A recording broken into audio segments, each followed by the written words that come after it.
Good morning. On this Vaccine Monday, we are checking in with Hamilton Mayor Fred Eisenberger. So the Ontario portal has just opened. Takes a bit of pressure off the work that Hamilton was already doing starting last week.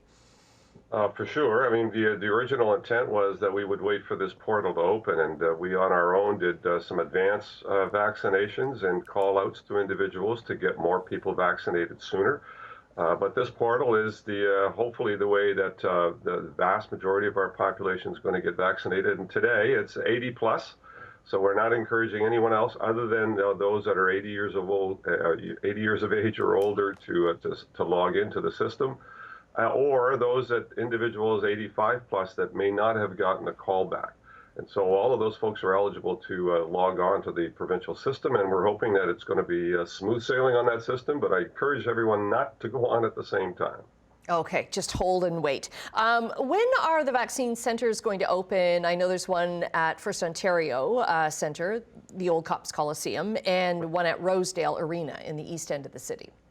Right, they're opening to get ready for this vaccination cycle right now, and as these additional vaccines arrive, we're going to be opening up other centers. And there have been pop-up clinics in Winona, Glanbrook, Waterdown at the Harry Hall Arena, and in Dundas. So all of that is going to ramp up as supply of vaccine increases in our community, and we have more bookings for people to get vaccinated.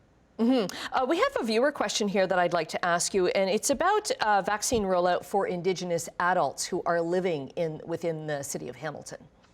Yeah, there's an Indigenous Community Health Center, and they have their own process in terms of how they're going to deliver the vaccine.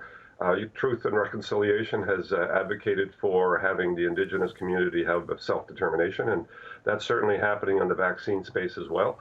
And so but they are adhering to, it should be adhering to the same kind of priority scale that the province has set out for age and long-term care workers and all of the other requirements that are part of the process. So they self-administer, but they follow the provincial protocol. Okay. I understand that all of the city's libraries are, they're cutting their hours, and it starts today, and it's so that city staff can be redeployed. This is something that shows just how big the ramp up is going to be.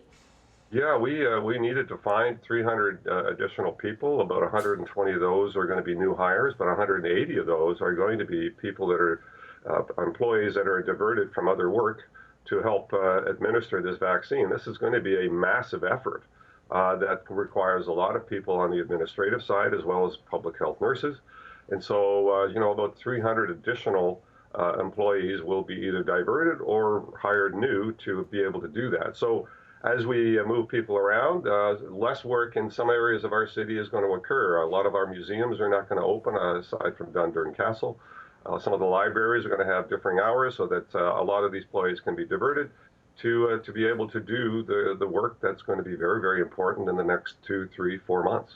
Is this kind of the largest response the city has ever had for anything? It is the biggest response for a pandemic health issue, influenza. There has been nothing of this scope and scale, I imagine, since the last pandemic.